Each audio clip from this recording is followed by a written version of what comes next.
हर घर स्वदेशी और घर घर स्वदेशी इसके लोगों के लॉन्च के अवसर पर मेरे साथ यहाँ पर हमारे इस पूरे अभियान को संचालित करने वाले राज्य के अंदर श्री कुलदीप जी, महामंत्री द्वय दीप्ति रावत जी और कुंदन परिहार जी, और आप सबके बीच में जिनका लगातार संवाद रहता है अनवरत रूप से, ऐसा शायद कोई दिन नहीं होता होगा जिस दिन आपका और उनका संपर्क न होता हो। ऐसे हमारे मीडिया के प्रमुख मीडिया प्रभारी भाई मनवीर जी और नेगी जी, और अभी अभी महिला मोर्चा की जो अध्यक्ष हमारी नियुक्त हुई है रुचि चौहान भट्ट जी, और सभी हमारे अन्य प्रवक्तागण भी, और उपस्थित सभी हमारे मीडिया के सभी मित्रों, भाइयों एवं बहनों, बहनें एक दो तो दीपिका है नहीं, यहाँ तो है, उधर इधर दीपिका थी। तो सभी हमारे मीडिया के सभी मित्र, electronic media, print media, digital media, सभी हमारे छायाकार बंधु, सभी पत्रकार बंधु, मैं इस प्रेस कॉन्फ्रेंस में, इस संवाद में मैं आप सभी का हृदय से स्वागत करता हूं, आप सबका अभिनंदन करता हूं। वैसे तो आप सबसे रोज ही हमारी भेंट होती है, और ऐसा भी होता है कि बहुत बार जिस सब्जेक्ट में हमारे कुछ लोग नियुक्त होते हैं बैठक के लिए या उस विषय के लिए, आप सब लोगों का विशेष अनुरोध होने पर मैं अपने आप को आप सबके प्रेम के कारण रोक नहीं पाता हूं और आप सबसे मुखातिब होता रहता हूं। लेकिन आज का विषय हमारा बहुत महत्वपूर्ण है, आत्मनिर्भर भारत और स्वदेशी का संकल्प। ये स्वदेशी केवल एक नारा नहीं है, बल्कि आत्मनिर्भर भारत का संकल्प है। और जो प्रधानमंत्री जी ने 2047 में विकसित भारत का संकल्प पूरे देश के समक्ष रखा है, उसको मजबूत करने का, उसके मार्ग को प्रशस्त करने का एक सबसे बड़ा माध्यम है। और ये हमारे प्राचीन काल से ही सनातन संस्कृति की हमारी जो जीवन पद्धति है, वो जीवन पद्धति हमारी स्वदेशी की रही है। और स्वदेशी का संकल्प हमारे छोटे कारीगरों को, किसानों को, उद्यमियों को, स्थानीय उत्पाद बनाने वाले ऐसे लोग जो स्वयं का रोजगार करते हैं, अपने रोजगार से, अपने साथ साथ अनेक लोगों को स्वरोजगार से, काम धाम से, व्यापार से, हर प्रकार से मजबूत करते हैं। अन्य लोगों को भी रोजगार और स्वरोजगार देने का काम करते हैं। ये उनके प्रति भी हमारा बहुत बड़ा सम्मान है यदि हम स्वदेशी को अपनी आदतों में, अपनी दिनचर्या में अपनाते हैं। और स्वदेशी का संकल्प ये केवल आर्थिक मजबूती का साधन नहीं है, बल्कि हमारी मातृभूमि के प्रति हमारा समर्पण भी है, हमारा लगाव भी है, हमारा प्रेम भी है। और जब हम स्वदेशी अपनाते हैं तो न केवल हम स्वदेशी अपनाते हैं, स्वदेशी वस्तुओं का उपयोग करते हैं, बल्कि ये हमारा अपनी मिट्टी और देश से भी हम जुड़ते हैं, बल्कि अपनी अर्थव्यवस्था को मजबूती भी प्रदान करते हैं। आप सभी देख रहे होंगे जिस प्रकार से अभी अभी जीएसटी के स्लैब्स में जो एक बड़ा रिडक्शन हुआ है, और उसके कारण से मैं लगभग 22 तारीख से, आज का दिन भी अभी शेष है, अभी मैं आज भी एक स्थान पर जाऊंगा, और लगातार मैं 22 तारीख से अनेक स्थानों पर गया हूं। और मैंने जो हमारे दुकानदार हैं, व्यापारी वर्ग हैं, और उसके साथ साथ उन दुकानों में आने वाले उपभोक्ता हैं, उनसे भी मैंने संवाद किया, बातचीत करी। दोनों ही वर्गों में इसको लेकर एक बहुत बड़ा उत्साह है। जहां दुकानदारों के अंदर, व्यापारी भाइयों के अंदर, क्योंकि उनकी मांग के अनुरूप, चाहे व्यापारियों की हो या आम जनता, सामान्य जनता की हो, देश की जनता की मांग हो, उसके अनुरूप मोदी जी ने काम किया है। और बड़ी खरीदारी इस जीएसटी के रिडक्शन के बाद लोग कर रहे हैं। और ये एक जीएसटी की दरों में कमी, जैसा आदरणीय प्रधानमंत्री जी ने कहा, ये बचत उत्सव भी है। और उन्होंने लाल किले से 15 अगस्त को कहा था कि देश के अंदर देशवासियों के लिए बहुत बड़ी राहत देने का काम, बहुत बड़ी उनके जीवन को आसान बनाने का काम, जीएसटी की दरों में संशोधित करने का काम भारत की सरकार करेगी। उन्होंने दीपावली से पहले कहा था, लेकिन दीपावली से उन्होंने काफी पहले, नवरात्र के पहले दिन ही ये लागू कर दिया। भाइयों बहनों, अगर मैं ऐतिहासिक दृष्टि से बात करूं तो इतिहास में स्वदेशी आंदोलन ने स्वतंत्रता संग्राम के दौरान भी एक नई ऊर्जा, नई क्रांति भरने का काम इस स्वदेशी के आंदोलन ने, महात्मा गांधी जैसे अनेक नेताओं के नेतृत्व ने हमें सिखाया। ये दिखाता है कि स्वदेशी जो आंदोलन है वो राष्ट्र निर्माण का भी आधार है। स्वतंत्रता के बाद जिन्होंने मजदूरों के क्षेत्र में, श्रमिकों के क्षेत्र में एक क्रांति का सूत्रपात किया, और आज श्रमिकों के लिए जो देश के अंदर अनेक नीतियां बन रही हैं, उसको आगे बढ़ाने का काम, उसकी शुरुआत आजाद भारत में स्वर्गीय दत्तोपंत ठेंगड़े जी ने और पंडित दीनदयाल उपाध्याय जी ने भी स्वदेशी आधारित आर्थिक दृष्टिकोण को आगे बढ़ाने का काम किया था। माननीय प्रधानमंत्री श्री नरेंद्र मोदी जी ने आत्मनिर्भर भारत का आह्वान किया, vocal for local, make in India जैसे अनेक अभियान प्रारंभ किए। आज स्वदेशी का स्वरूप केवल खादी और दियों तक ही सीमित नहीं है, बल्कि अभी अभी हमने ऑपरेशन सिंदूर के दौरान देखा कि हमारे देश में स्वदेशी निर्मित ब्रह्मोस मिसाइल उसने पाकिस्तान के अंदर पूरी तरह से उनके सभी जो प्रमुख संस्थान थे, प्रमुख हवाई अड्डे थे, उनके डिफेंस के स्थान थे, सैन्य छावनियां थी, या उनके एयरफोर्स के जितने भी बड़े स्थान थे, उन सभी को पूरी तरह से ध्वस्त किया। और इसने स्वदेशी की ताकत और आत्मनिर्भर भारत की ताकत, भारत की शक्ति से पूरी दुनिया को परिचित कराने का काम किया। इसके अतिरिक्त तेजस विमान है, सेमीकंडक्टर है, डिजिटल इंडिया, यूपीआई जैसी आधुनिक तकनीकी तक भी आज फैल चुका है। और कोविड संकट के समय में आप सब लोगों ने देखा था, जिस समय कोविड शुरुआत हुई थी, तो कोविड के समय में पीपीपी किट की जब आवश्यकता महसूस होने लगी, तो पीपीपी किट हम उसको भी आयात करते थे उस समय।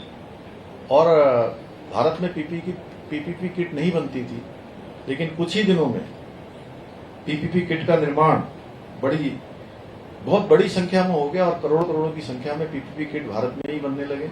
इसी प्रकार स्वदेशी निर्मित वैक्सीन, वो वैक्सीन जहां देशवासियों के तो काम आई, लेकिन दुनिया के 100 से अधिक देशों को भी हमारे भारत में निर्मित स्वदेशी वैक्सीन दूसरे देशों की सहायता के लिए भी उसको भेजा गया। और ऑपरेशन सिंदूर ने मैं स्वदेशी की ताकत पूरे विश्व को दिखा दिया कि भारत की ताकत क्या है। और उत्तराखंड के बारे में मैं कहूं तो हमने उत्तराखंड के स्थानीय उत्पाद के लिए महिलाओं के द्वारा जो उत्पाद बनाए जाते हैं, और वो इतने शानदार होते हैं, उसकी गुणवत्ता इतनी अच्छी होती है, कम साधनों में, कम संसाधनों में। वो कई बार लगता है कि यहाँ के हमारी जो मातृशक्ति के द्वारा उत्पाद बनाए जाते हैं, आप स्वयं देखेंगे तो उसकी पैकेजिंग देखेंगे, उसकी क्वालिटी देखेंगे, तो जो बड़ी बड़ी बहुराष्ट्रीय कंपनियां हैं, उन बहुराष्ट्रीय कंपनियों के उत्पादों से भी अच्छा उत्पाद हमारे की माताओं बहनों के द्वारा बनाए हुए उत्पाद हैं। उनके उत्पादों को आज देश और दुनिया में स्थान मिले, उनको एक अच्छा विपणन के लिए बाजार मिले।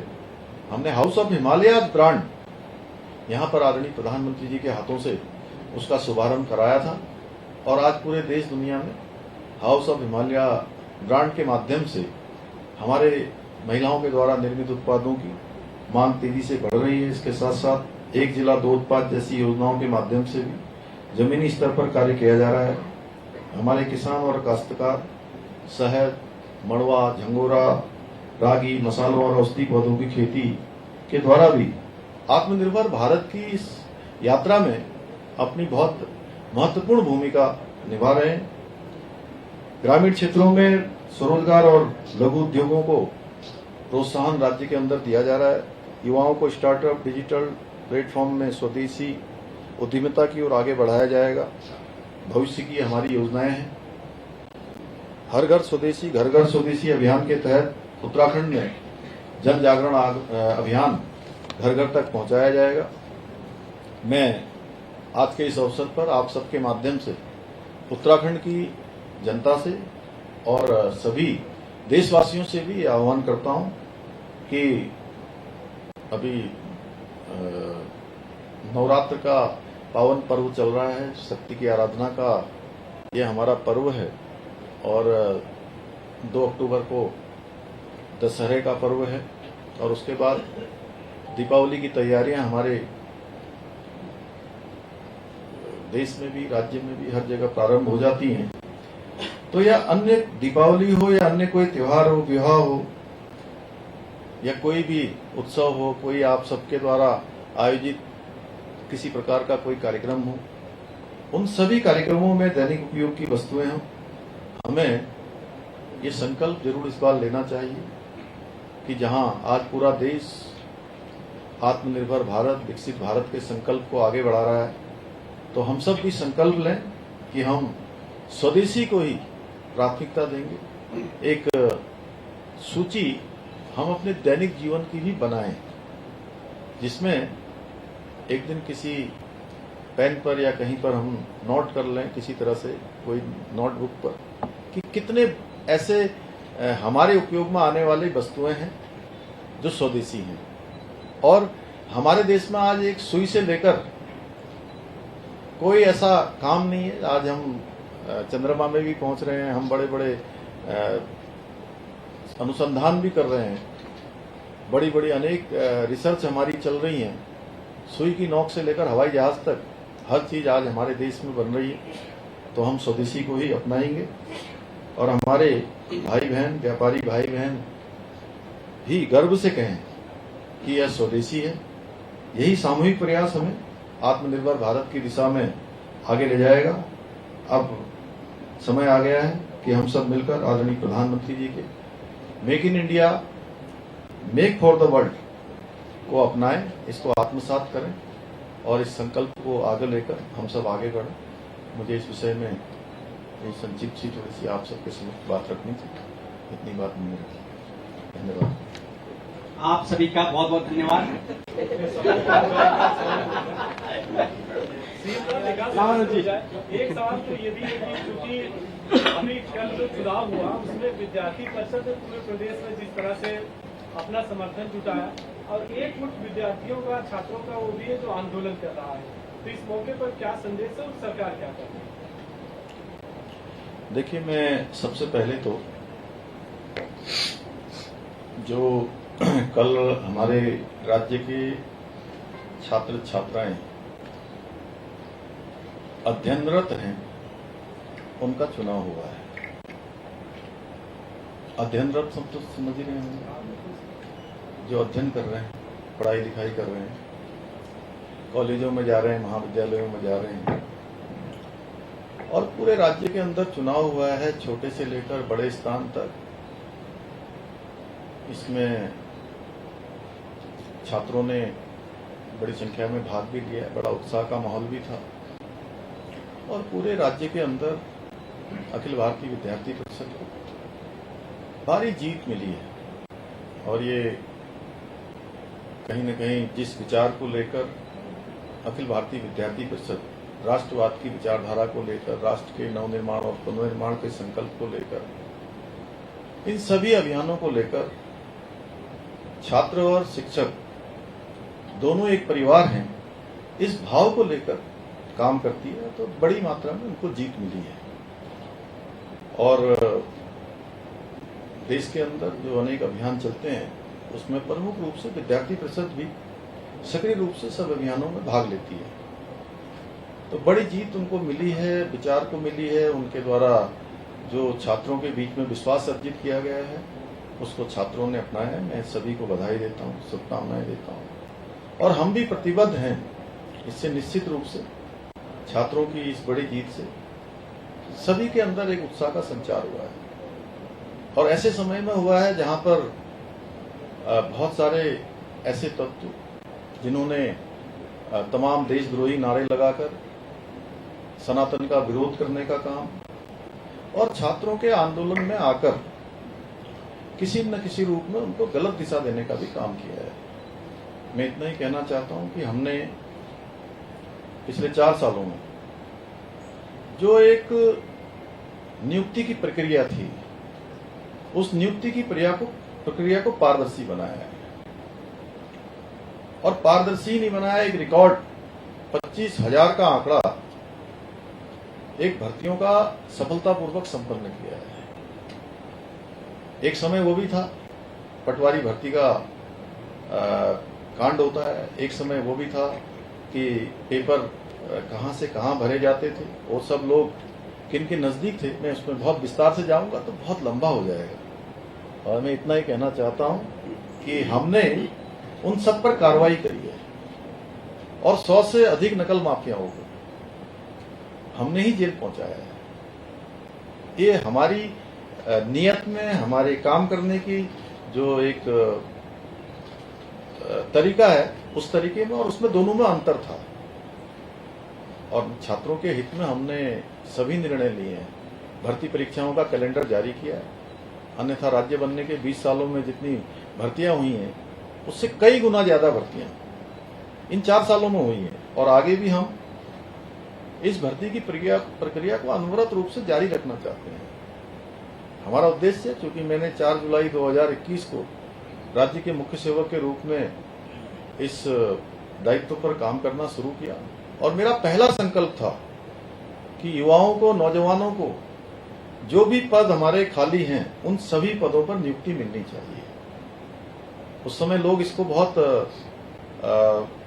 गंभीरता से नहीं लेते थे, लेकिन जैसे जैसे समय बढ़ता गया मैं आप सब लोगों का भी आभारी हूं, क्योंकि आप लोग भी उस बात के साक्षी हैं जिसमें हमने 1,000, 1200 लोगों को एक साथ नियुक्ति पत्र प्रदान करने का समारोह आयोजित किया था।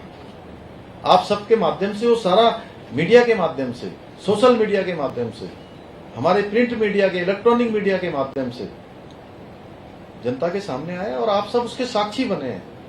ऐसा नहीं है कि वही कोई बंद कमरों में दे दिया गया हो। ये साहब, मेरा सवाल है, आपने कहा पीछे कि युवाओं को बरगाने का काम किया, आज अब त्रिवेंद्र रावत समर्थन दे दिया, कह रहे सीबीआई जांच होनी चाहिए, तो क्या त्रिवेंद्र रावत अलग खेमे में है क्या? अरे मैं पहले मेरी बात तो सुन लो मेरे भाई, पहले मैं आपकी बात बोलूंगे। अरे जो इतनी गंभीर बात कर रहा हूँ, कहाँ से ऐसे नॉन सीरियस बातें ले आते हो बीच में भाई? गंभीर बात कर रहा हूँ। हाँ, रामानुज जी बोलिए आगे। सर, सीएम साहब, एक मिनट, छात्रों तक क्यों नहीं पहुंच पा रही, क्यों सफल नहीं हो पा रहे आप लोग? ये तमाम उपलब्धियां छात्र जो बैठे हैं धरना प्रदर्शन में और जिस तरीके से पूरे प्रदेश में धरना प्रदर्शन हो रहा है, तो ये उपलब्धियां उन छात्रों तक पहुंचाने में दुनिया की सबसे बड़ी पार्टी सफल क्यों नहीं हो पा रही? और खुद को युवा हितों की सरकार बताने वाले आप लोग क्यों नहीं सफल हो पा रहे? अरे तो आप लोगों को पहुंचाना चाहिए मेरे भाई, ये तो आपका दायित्व है। आपका क्या नाम है? अरे रॉबिन, ये कैसी बात कर रहे हो? आप लोगों को पहुंचाना चाहिए मेरे भाई, ये तो मीडिया का दायित्व है जनता तक पहुंचाना, लोगों तक पहुंचाना। ये तो आप लोगों का काम है, ये आप लोगों को पहुंचाना चाहिए। इसको अपनी जिम्मेदारी आप लोगों को ही मानना चाहिए। ऐसा नहीं है, हम सब लोग मिलकर अगर काम कर रहे हैं तो मीडिया भी, जो 4 स्तंभ है उसमें से एक स्तंभ हमारा मीडिया भी है। सर, मैंने सीएम साहब स्वदेशी पे आप भी लग जाएंगे थोड़ा तो और अच्छा हो जाएगा, कोई बुरा हो जाएगा क्या? सीएम साहब स्वदेशी पे सवाल कर ले। सीएम साहब 60-70 के दशक में हवाई जहाज बनाने वाला भारत हर बार दिवाली में स्वदेशी जैसे टास्क जो है पब्लिक को मिल जाते हैं।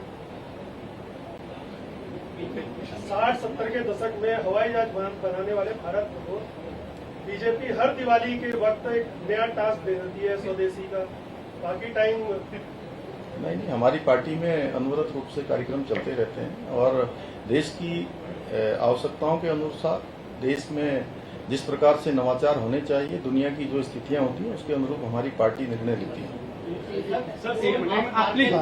योगी जी एक मिनट।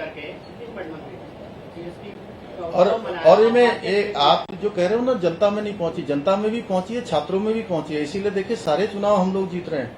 कल भी छात्र संघ का चुनाव भी जीते हैं। मैं आपकी जवाब ज्यादा नहीं देना चाहता था, मैं चाहता था कि आप स्वयं ही हमारी बात को आगे बढ़ाएं। जो आप गए थे मार्केट में उत्सव भी मनाए, क्या कुछ व्यापारियों के कुछ ओपिनियन, कुछ सजेशन इस तरीके के आए कि जो आपको लगता है कि हाँ उनकी बात अब आगे भी पहुंचानी चाहिए, जहाँ कुछ कमियां भी व्यापारियों ने बताई, क्या कुछ ऐसा सजेशन?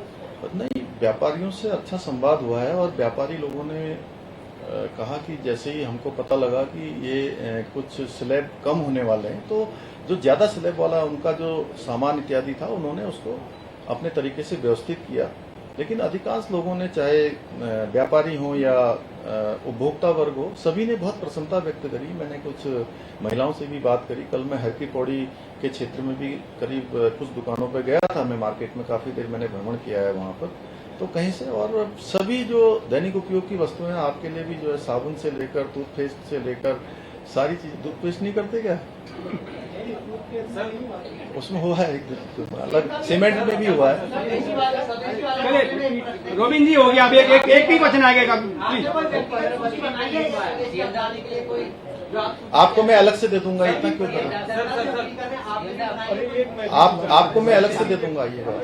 सर पहले हाकम सिंह गिरफ्तार हो जाता है, उसके बाद में सर खालिद गिरफ्तार हो जाता है, और जिस तरीके से दूसरी बार हाकम सिंह गिरफ्तार हुआ है, क्योंकि हाकम के जो हाकिम है वो अभी तक गिरफ्तार नहीं हुए, इसको लेकर सर अभी आपका क्या? नहीं, देखिए कोई भी हाकिम इसमें नहीं छूटेगा। सारे हाकिम जो है, जो भी इस परीक्षा के इस अपराध में, छात्रों के इस अपराध में जो भी शामिल होगा, उसके लिए एसआईटी बन गई है और माननीय उच्च न्यायालय के जो न्यायाधीश है वो उसकी निगरानी करेंगे और उसमें जो भी आएगा उसके खिलाफ कार्रवाई होगी। किसी को हम छोड़ने वाले नहीं। सर क्या मानते हैं कि नकल का जो कानून का जो बनाया था आप लोगों ने, क्या इसको डेंट देने का काम किया है? क्या एक नैरेटिव सेट किया जा रहा है? क्योंकि जिस तरीके से देखिए, मैं आप लोगों को एक बहुत बात बोलता हूँ, कोई पूर्वा उससे न सोचे कि पहले से कोई बात सोच के आया हो। थोड़ा मेरी बात पर विशेष रूप से अगर ध्यान देंगे तो आपकी समझ में आएगा। देखिए, इतने राज्य के अंदर 80,000 छात्रों ने इस परीक्षा में भाग लिया है। कितने हजार? 80,000 छात्रों ने भाग लिया है। इंटर के, हाई स्कूल के एग्जाम भी होते हैं। कुछ जगह पर नकल के प्रकरण भी आते हैं। नकल के प्रकरण भी आते हैं। इसका मतलब ये नहीं है कि पूरी परीक्षा ही जो है दूषित हो जाए। और एक ऐसे सेंटर पर एक व्यक्ति जो पिछले सालों के उसके कुछ रिकॉर्ड भी एसआईटी निकाल रही है, वो परीक्षाओं में कैसे एलिजिबल हुआ, उसने प्रश्न पत्र के कुछ प्रश्न कैसे बाहर किए या नहीं किए, क्या किया, और कैसे किसी खास लोगों के पास पहुंच जाता है। अगर पहुंच जाता है तो उनको किसको बताना चाहिए था? कहीं ना कहीं सूचना देनी चाहिए थी। और इसके अतिरिक्त अगर कहीं से कोई बात आ रही है, और हम ये भी देख रहे हैं एसआईटी में कि कहीं ऐसा तो नहीं कि ऐसा किसी और स्थान पर भी हुआ हो। एसआईटी इसी सब की जांच कर रही है, छात्रों के बीच में भी जा रही है। और उसके बाद वो प्रोपोगेंडा जो होता है वो पूरी दुनिया के सामने है, पूरे राज्य के सामने है कि किस तरह से उसको प्रोपोगेंडा बनाया गया। और अच्छा होता कि नकल का कानून बना है। 25,000 नियुक्तियां हुई हैं। पहले के समय में एक लांबा नाम के डीएम होते थे, उनको बर्खास्त करना पड़ा था उस समय में। किनकी सरकारों में होता था? जो यूकेएससी, ट्रिपल एससी के चेयरमैन थे, वो किन के करीबी होते थे जिनके हमारी सरकार में, जिनके खिलाफ कार्रवाई हुई? कौन कौन लोग, कितने लोग? लगभग 100 के करीब तो जेल ही हुई लोग।